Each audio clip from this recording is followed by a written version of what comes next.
Okay, I think it's working now. This is my third attempt. Hey guys, this is Ali Rafter back with a brand new video. Welcome to Finance Talk, July 7th of 2018.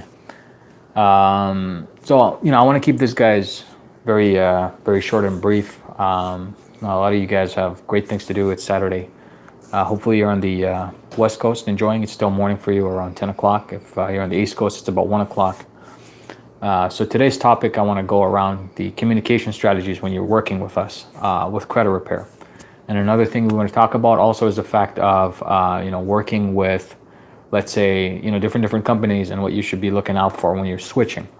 So the first thing is, when you guys are working with me, particularly with credit repair, you want to start building that anticipation. You want to start having the working relationship of what to do when you get started first and why you guys need that.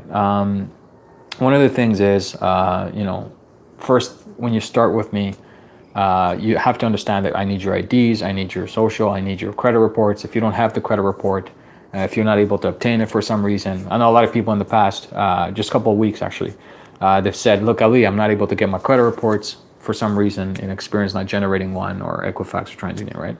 Here's the reason why. Most probably because in the past, you probably had a fraud report or something like that happened, and that's affected the way the reports are generated, or probably because there's the fraud alert. What you want to do is you want to call the credit reporting agencies, give them your name, ID, information that's necessary, and let them know, look, I'm trying to figure out why I can't seem to, generate a report. Most probably they'll tell you it's because there's a fraud alert, there's some inconsistencies, and they'll ask for some identifiers, like personal information, social, whatever it is that's necessary for them to look into your report and generate one. Now with that, the second thing you want to do is, once you get your reports, analyze, make sure everything's good, look at the personal details. I always talk about that. I say, look, look at what's missing, what are some of the things that are basically not congruent, what are some of the things that are not showing up properly, first name, last names, all that good stuff. That's critical. Make sure that they're congruent across all three reports, right? Like Experian, Equifax, TransUnion, make sure that everything's congruent. Second thing you want to do is, once you have that details, you can either give me your credit check total login if you have credit check total. If you don't have that, there's a couple other ones that I recommend. ScoreSense is a good one. Identity IQ, those are good ones too. Of course, the most up-to-date reports are going to be the ones directly coming from the bureaus. So at the first 30 days, after we start working on your file, once they start sending you multiple letters, hopefully with information that's necessary for us to look at, you start seeing some what we call some consistencies or inconsistencies with your name, last names, and all that stuff from the original reports that the credit bureaus have on you. Because that's what you want to work on. It's the original documents that they have. That's the best way for us to basically build this platform out. From that angle, we just want to make sure that, if you have any accounts, revolving terms, all these type of things, that the information is consistent, right? Did they have all the accurate information and details that's necessary?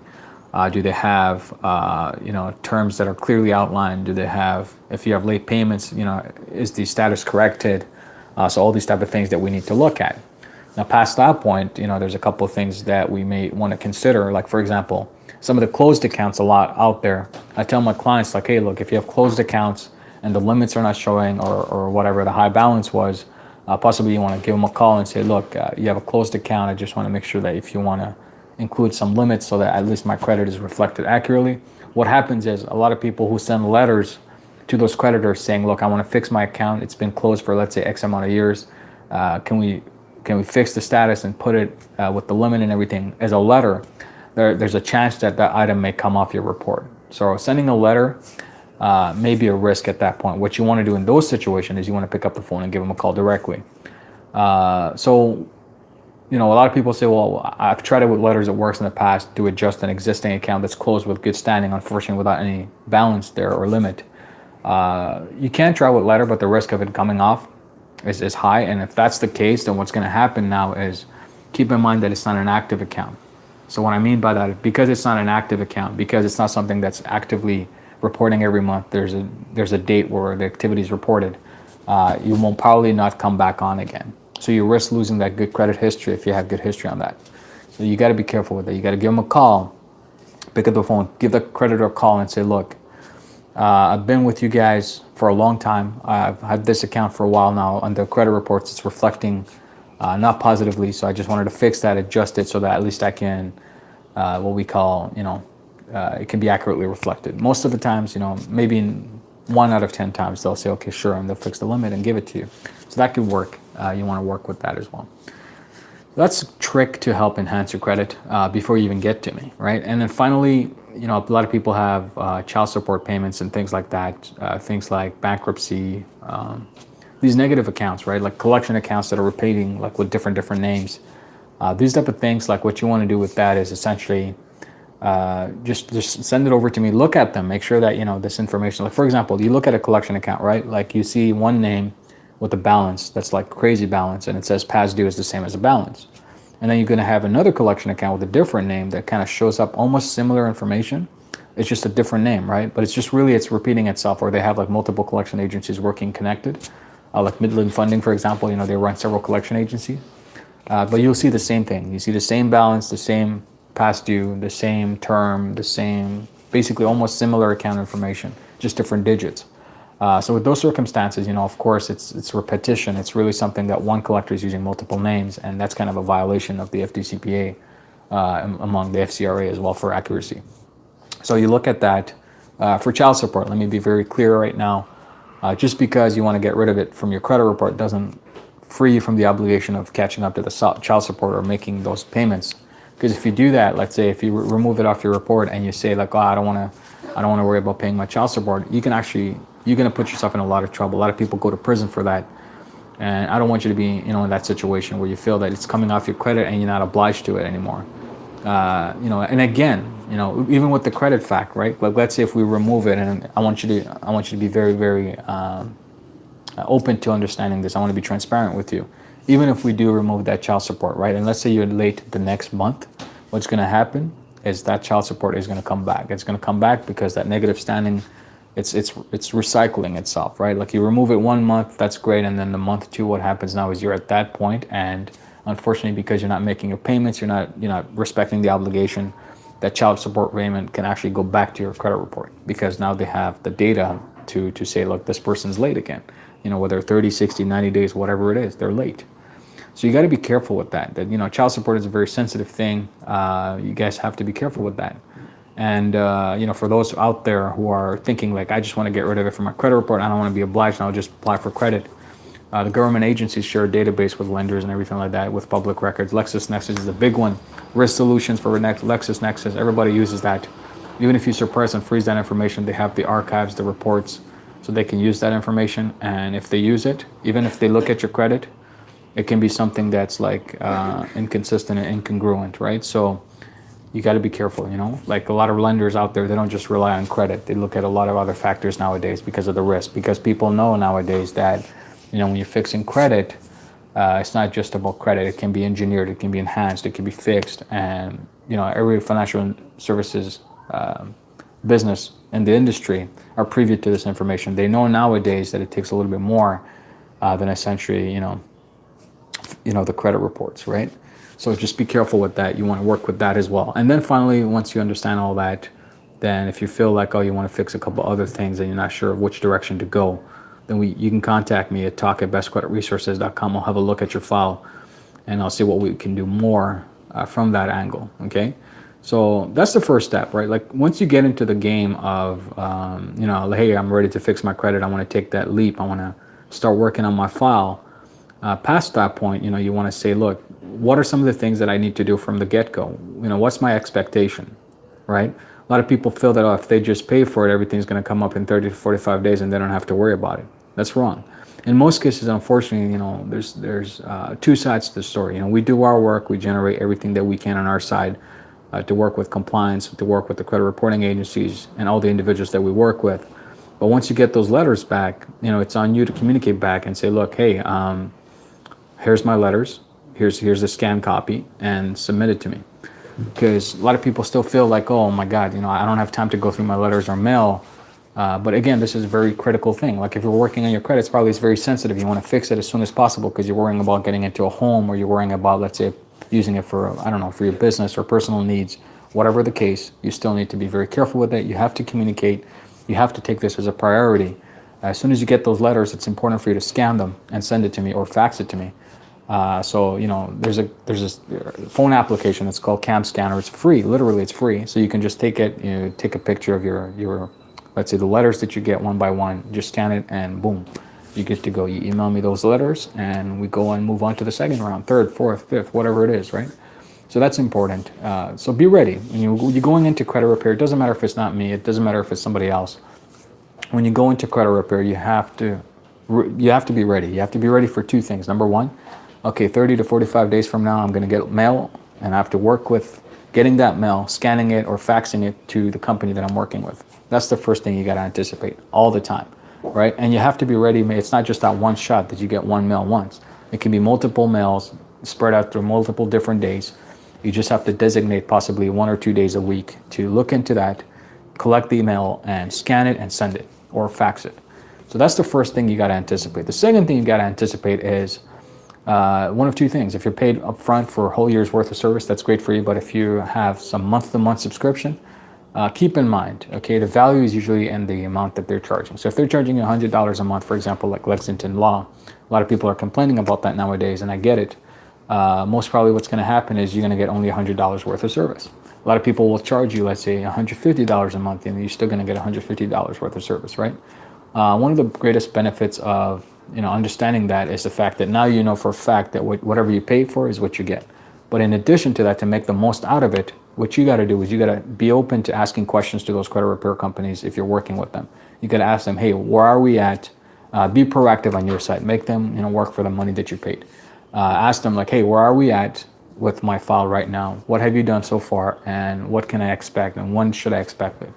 And unfortunately, a lot of individuals out there, they just rely on credit repair companies to do their job blindfoldedly and just give them the blind faith. But you cannot do that. If you're working with a credit repair company, you have to be active as well as they are.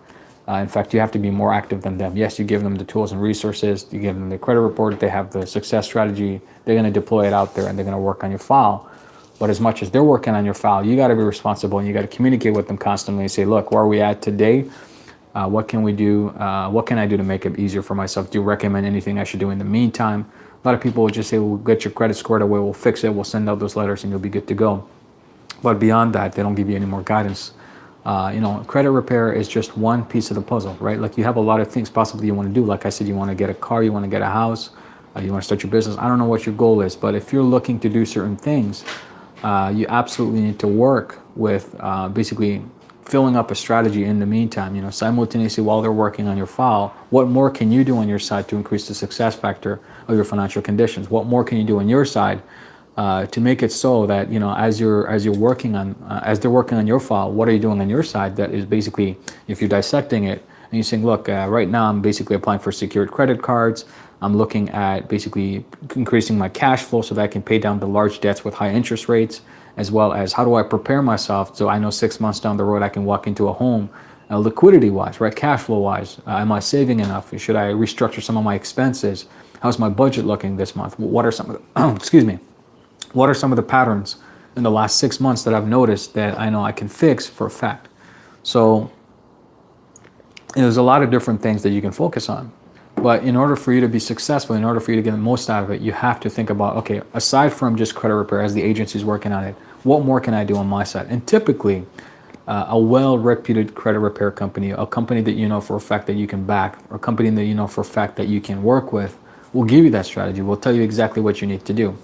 A lot of people will give you the wrong advice and say, oh, don't pay this, don't pay that, don't pay debt collectors, and don't pay this person. Unfortunately, you cannot go that route. You have to say the reason I will not be paying is for the following. And you have to ask them for clarity as to why they're asking you to not pay them. And of course, with the debt collectors, what you want to do is you want to work the best possible way legally without getting yourself into trouble. Now, I talked about the cease and desist a long time ago, where people are talking about, hey, look, I sent a cease and desist and debt collectors are basically filing a judgment against me and now they're going after my wages. How can that happen? And I told individuals in the past, like, look, don't think the debt collectors, after you send them a cease and desist, are going to stop collecting the debt. They're going to find a way to get to you. But just because they're not going to be on your credit report doesn't mean they can't garnish your wages. Credit reporting is a whole different ballgame compared to the actual liabilities that you still owe, compared to the actions that they can take through civil, federal, and state courts. And of course, a lot of different things like, garnishing your wages could be one of the factors, coming after your assets, seizing it, all these other things. So first, thing you got to do is on the debt collection side, you got to make sure that they have the capability to collect that debt. First of all, the validity of that debt. Yeah, there's debt validation. That's okay. It goes so far, but nowadays, like I said, validation on its own can be through the AUD form that they submit to the credit reporting agencies. They can use that and say, look, we certified that it's accurate, and they can work with an original creditor with a contract of an assignment to say that debt collector has the right to collect, and I'm giving them the executional power and the authority to go after you in any legal possible manner. Just because they're not on the credit report doesn't stop them from executing all the other resources they have. So you got to be careful with that. So with a debt collector, you literally have to work with claims validity, capability, and of course the legality of whether or not that debt has a legal statute, whether or not that debt has collectability elements. What are some of the things that they possibly may add, like interest charges or extra fees that you feel is unfair, and they have to bring in accountability of why they're charging that in the first place. So there's a couple things there that you want to be careful with and take care of course.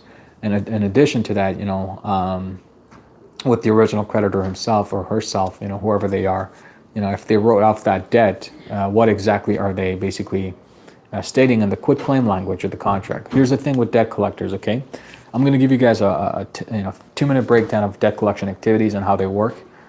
So imagine this. Imagine that there's a debt that's written off, it's charged off, and now all of a sudden a debt collector is taking over that debt. When they do that, they sign an agreement. There's two types of agreements. One is an assignment clause, and another one is basically a total debt buy-off. Junk debt buyers, they buy a lot of debt by bulk, and they basically do it through an Excel format, and they just basically send it off. But there's the assignment clause. The assignment clause is very tricky. So the way it works is once they have that debt, they assign it over to a collection agency that they work with like partners. They sign that agreement, and basically that debt is still very much accurate and valid. Unfortunately, it's just the fact that now it's like the collectability elements in that is very high. They can collect it from you. Charge-off status, right? Like once you have a charge-off status, those are the type of situations that bulk debt buyers will go and buy like large amount of debts. Now that debt has been written off from the original creditor. And in most cases, what's happening now, they have a very strict quitclaim language, and that quitclaim language states that, hey, look, this debt, I don't certify the accuracy of this debt, whether or not it's the complete amount or whatever it is. The risk is on you, whether you can collect or not. And from that angle, they will try to collect that debt. In that situation, the debt's collectability and legal status is not very strong and can be usually written off and seized. So you want to be careful of which type of debt collection activities like for example, utility companies, they use a lot of different type of companies like diversified consultants and a series of other collection agencies. In those typical circumstances, they're very hard on collecting that debt because they still haven't written it off completely. And in the process of writing it off, sometimes their debt write-off can take 12 months, 24 months, whatever it is. And in those circumstances, they work with assignment clauses, sometimes debt buying clauses. But you can still request, hey, look, you're a debt collector.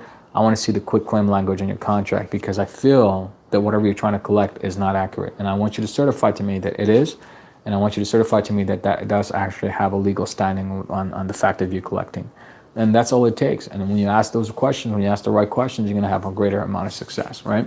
So cease and desist, yeah, it can work, but you have to be careful with what you're asking for. You can't just blindly go out there and try to ask them to cease and desist. Because like I said, they can go to court, sue you, garnish your wages, and you don't want to be in that situation, okay? So that's first. On the debt collection side, I hope I give you guys some clarity there. So, once again, just to summarize, if you guys are working with other credit repair companies or myself, anticipate two things. One of them is, once you get those letters, you got to be quick, you got to be responsive, you got to scan those docs. Like I said, use the CAM scanner app, it's free, or you fax it back to me or other companies that you're working with. The second thing you want to do is you want to work with the companies simultaneously to ask them on different financial strategies as they're working on your credit. So let them work on your file and undecide what can you do more to enhance your current financial condition based on a plan.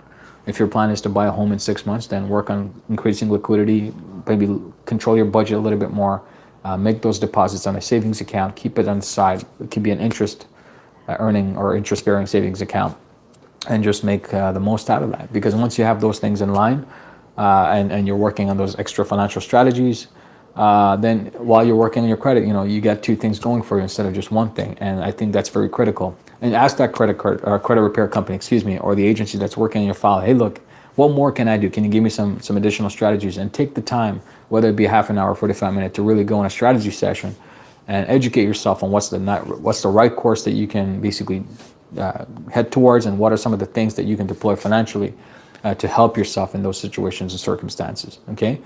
And finally, the third thing we talked about is basically what are some of the things in your credit report that you got to be looking out for. We talked about debt collectors. What are some of the things that we can look at, particularly if it's an assignment, if it's a debt buying clause, the quit claim language. You know, what's the status of the original creditor, if it's charged off, or if it's still in the process of being put into charge off, and what are some of the elements there that you can work with the debt collector to make sure that your debt is being handled the right way. Okay. So with that said, I hope today's video gave you guys some clarity on what are some of the things you should anticipate. I know it's very basic, but I wanted you guys to kind of like cover the essentials here. Whether you're working with me or whether with another company, it's very critical that you understand these components. Okay, so just to summarize once more, anticipate two things going into credit repair. The letters, you got to scan them, be active in correspondence. Second thing you got to do is you got to ask that credit repair company, well, what are some of the additional strategies you can deploy while you're getting your credit scored away based on the strategy and the long-term goal that you have, whether it be 6, 12, 13, whatever amount of months. And as well on the side, understand the elements of credit debt collectors and the original creditors, the differences there. So what are some of the things you can do there to position yourself the right way so that you're protected, that you don't have to owe that liability depending on some of the things that they add in there. Okay, so I hope you guys enjoyed today's video. If you haven't subscribed yet, subscribe to my channel, turn that bell notification on so every time there's a brand new video like this, you'll be first to be notified. If you like this video, don't forget to give me a thumbs up. I'll greatly appreciate that. Share this video if you want. It's pretty cool if you guys can share the info and spread the word. As always, I told you guys about my United Credit of America book that I'm giving away. Leave a comment below this video. Tell me what you like best about today's video, and I'll reply. And of course, hopefully you'll be qualified to win one of my books. All right. This is Ali Tarafty, your guide and mentor. Thanks for watching. I'll see you guys next time. Bye for now.